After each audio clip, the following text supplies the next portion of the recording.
Cerita mempersembahkan Sabda Pandita Ratu.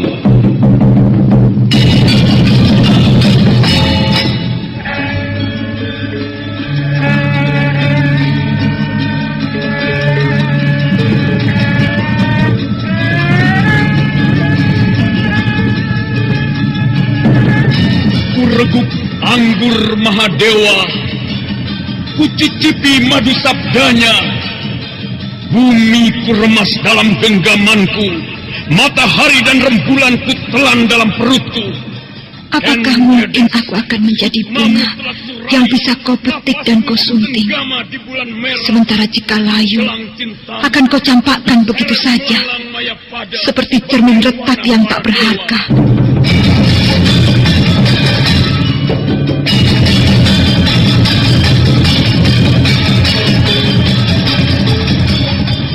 Sabda Pandita Ratu, sebuah kisah penuh dilema, tragedi cinta anak manusia, perebutan tahta, mabuk harta dan duniawi, serta silaunya kehormatan, di mana keangkara murkaan merajalela karena dendam yang membara. Kisah ini berlatar belakang berdirinya Singasari. Ken Arok, dialah pemuda yang merebut pahit getirnya kehidupan. Namun sebenarnya, dialah yang harus melaksanakan sabda-sabdanya. Perjalanan sengsaranya adalah awal untuk meraih keberhasilan, untuk menuju kejayaannya di saat Singasari berdiri. Kau telah menjadi milik orang lain. Tak selayaknya jika kita masih menggantungkan angan-angan untuk kita berdua. Hati Kakang telah berubah. Tidak, Kendedes. Sama sekali tidak berubah. Akan tetapi aku tidak boleh hanyut menuruti keinginan. Aku mencintaimu, tetapi aku harus menumbuhkan perasaan lain. Karena kau telah menjadi milik aku. Bahkan kau akan segera mendapatkan keturunan. Aku hanya memiliki tubuhku, tidak jiwaku. Terima kasih. Tetapi apakah tidak pernah tumbuh sebuah pertanyaan di dadamu? Apakah kita akan tetap seperti ini? Betapa naifnya.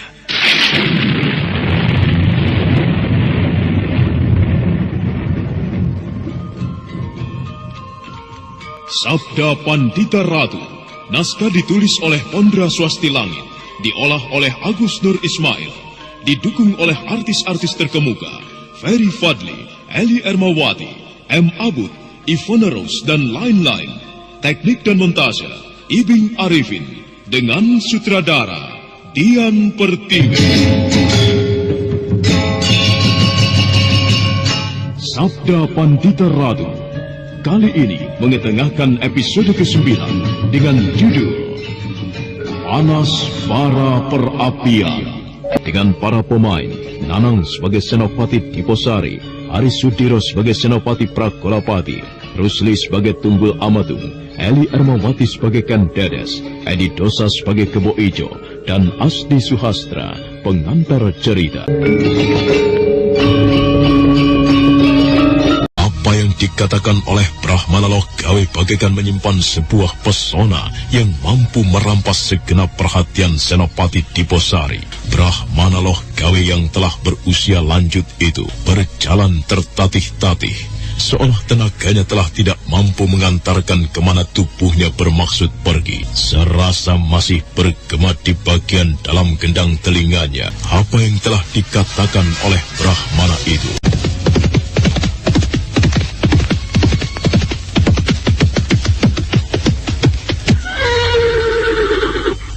Bagaimana hasilnya, Noroyudo? Tidak banyak orang yang memiliki kuda berbulu putih, Tuan. Di wilayah Tumapel hanya terdapat 4 ekor kuda yang berwarna putih yang mempunyai ciri demikian khas seperti kuda yang ditunggangi oleh orang yang berusaha mengacau Tumapel itu. Dan bagaimana dengan pemiliknya? Pemiliknya mengaku bahwa kudanya tidak pernah keluar kandang dalam 3 hari ini, Tuan. Dan kau percaya dengan kata pemilik kuda-kuda itu, Noroyudo? Tentu saja tidak, Tuan. Kuda-kuda itu semuanya telah saya perintah untuk dibawa ke barak pasukan berkuda, diamankan untuk sementara, Tuan.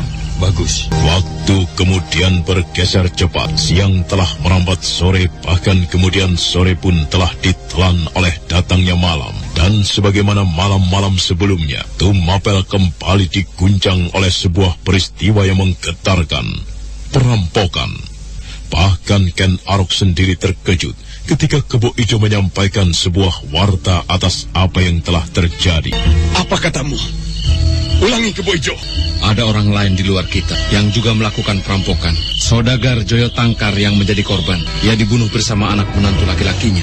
Dibunuh? Iya. Berdebah. Siapapun orang itu, ia tidak akan lepas dari tangan Ken Arok. Ki Joyo Tangkar. Aku mengenal baik orang itu. Ia memang orang yang kaya raya, tetapi kekayaannya bukanlah dari hasil memas orang kecil. Joyo Tangkar adalah orang yang banyak membantu sesama. Bukankah begitu, Kebo Ijo? Orang yang melakukan perampokan itu, siapapun dia, orang itu tentu tengah berolok-olok. Aku merampok orang-orang yang kaya, tetapi kekayaannya adalah hasil dari memeras sesama. Sebaliknya, orang itu merampok orang kaya yang baik. Lalu bagaimana, Ken Arok? Malam nanti aku akan mencari perampok itu. Ia harus mendapatkan hukuman. Maka demikianlah peristiwa di pagi itu kembali menggegerkan kota Tumapel dan segera menjadi buah pembicaraan siapapun. Tunggul Amatu menjadi merah padam ketika Senopati Pragolapati melapor kepadanya.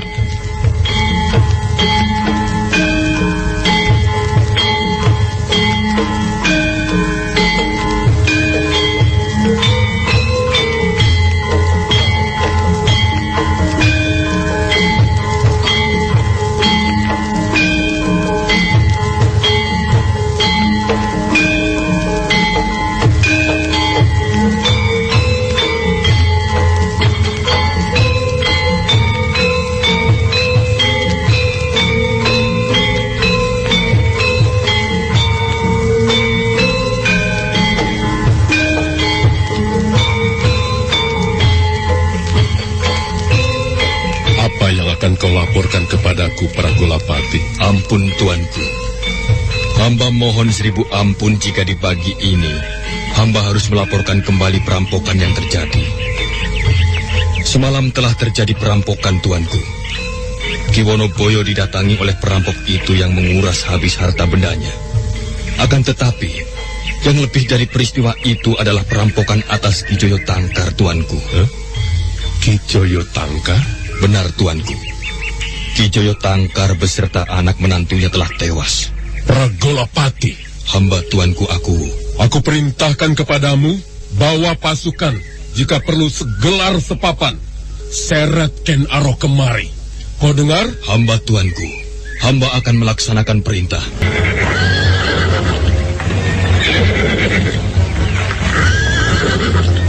Ada apa ini, Kakang Pragolapati? Kakang telah menyiapkan pasukan sedemikian banyak. Kau telah mendengar apa yang terjadi semalam? Iya, 2 perampokan lagi. Ki Wonoboyo menjadi korban perampokan. Juga Ki Joyo Tangkar. Ki Joyo Tangkar menjadi korban dari ulah perampokan itu. Ia dibunuh bersama anak menantunya. Benar, tuanku Aku Tunggul Ametung menjadi marah sekali. Beliau memerintahkan kepadaku untuk menyeretnya. Aku diperkenankan untuk menggunakan pasukan serta wewenang. Aku minta kau bergabung pula. Baiklah. Noroyudo, kemari kau. Saya, tuanku. Apakah belum siap? Sudah siap, tuanku. Baiklah, mari kita berangkat.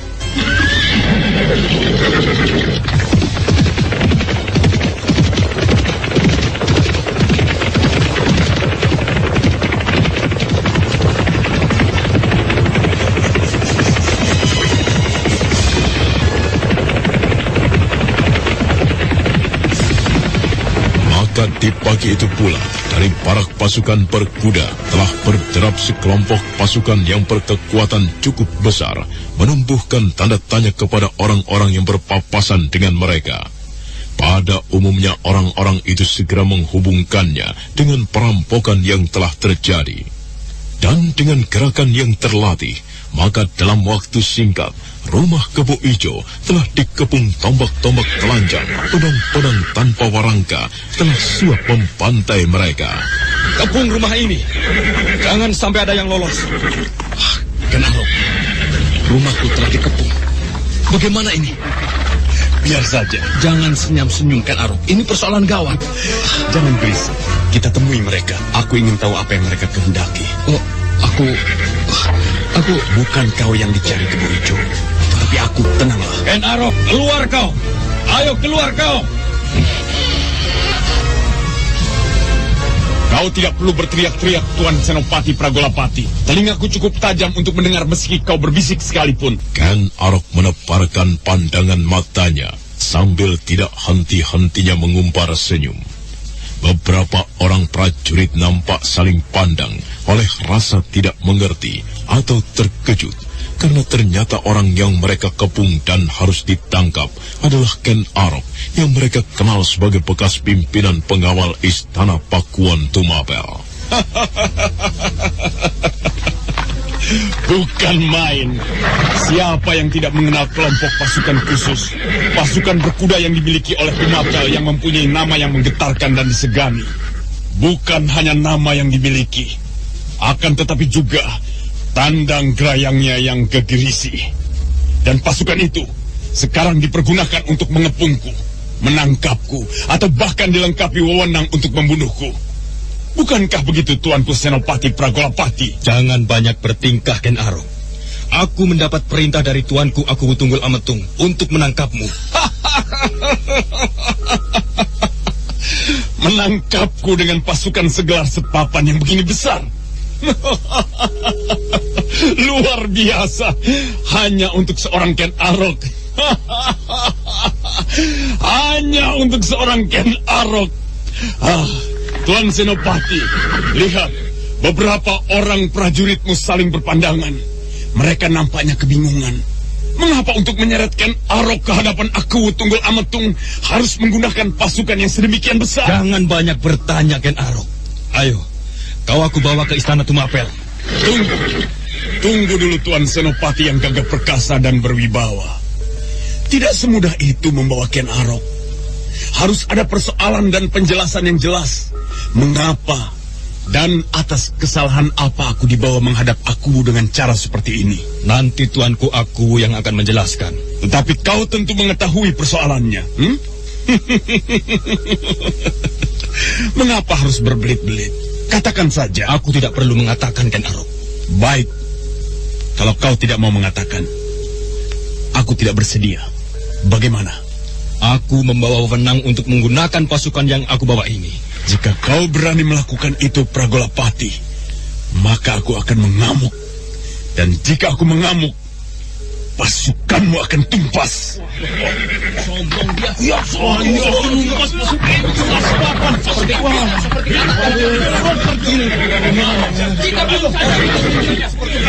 Katakan, untuk urusan apa aku memanggilku? Barulah aku akan mempertimbangkan aku mau ataukah tidak. Ternyata Ken Arok yang harus diseret menghadap Aku menyimpan wibawa yang sedemikian besarnya.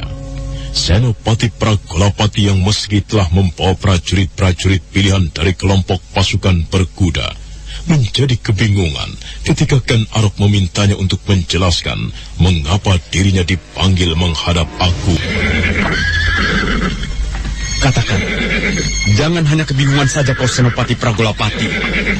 Untuk urusan atau kesalahan apa aku memanggilku dengan cara seperti ini? Ayo katakan. Baiklah, ada hubungannya dengan perampokan yang terjadi semalam. Juga beberapa malam sebelumnya. Begitu. Tuan Aku telah menuduhku melakukannya. Ken Arok, Tuanku Aku belum menuduhmu, tetapi mencurigaimu. Dan untuk itulah, kau diminta menghadap Aku Tunggul Ametung sekarang juga. Jika itu yang kau katakan, Kakang Senopati Diposari, maka bagiku, atau bagi Ken Arok lain artinya. Mengapa untuk memanggil Ken Arok harus dengan cara seperti ini? Dengan menggunakan prajurit sedemikian banyaknya. Ini bisa aku artikan bahwa aku telah dianggap menjadi terdakwa perampokan itu. Bukan sekedar praduga, bukan sekedar rasa curiga. Dan aku tidak mau diperlakukan dengan cara seperti ini. Maksudmu?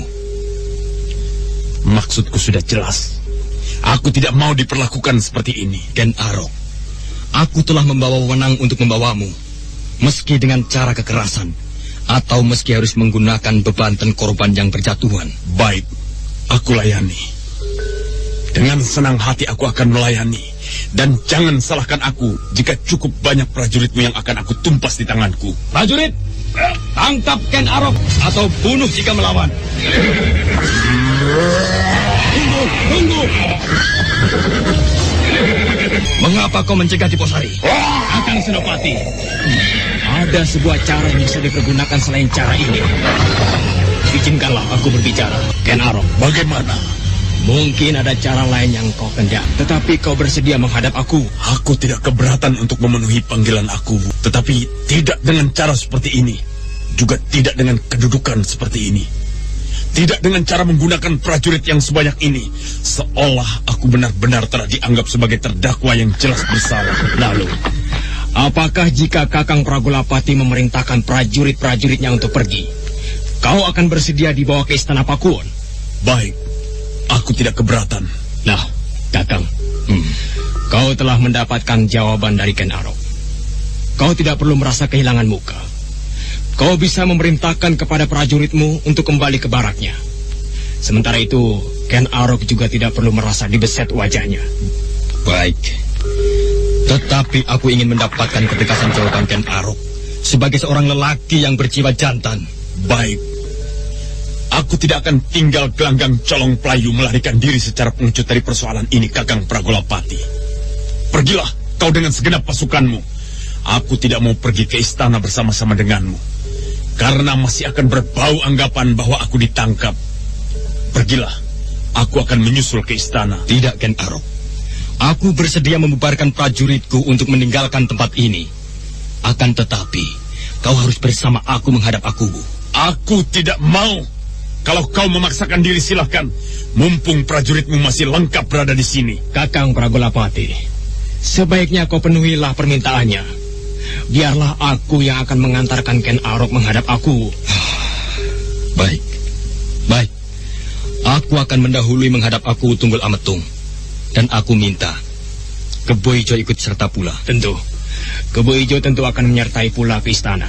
Prajurit, kembali. Ya, ayo kita tinggalkan tempat ini. Ya.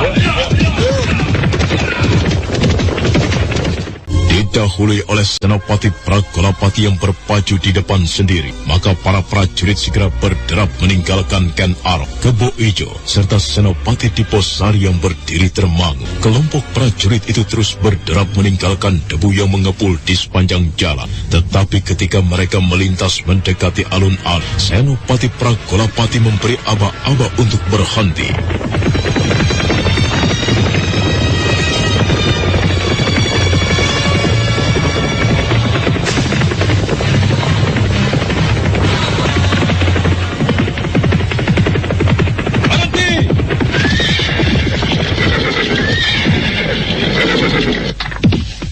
Kita semua tidak jadi kembali ke barak pasukan berkuda, tetapi kita menuju ke istana Tumapel. Kita bantu para prajurit penjaga istana. Dan jika Ken Arok itu bertingkah macam-macam, kita bunuh dia. Ayo kita ke istana.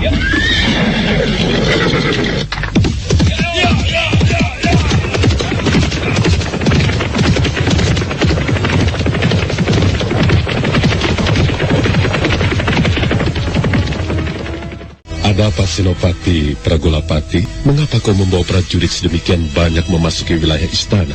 Ampun, tuanku. Hamba harus menjelaskan sesuatu. Katakan, Pragolapati. Semua ini karena Ken Arok, tuanku.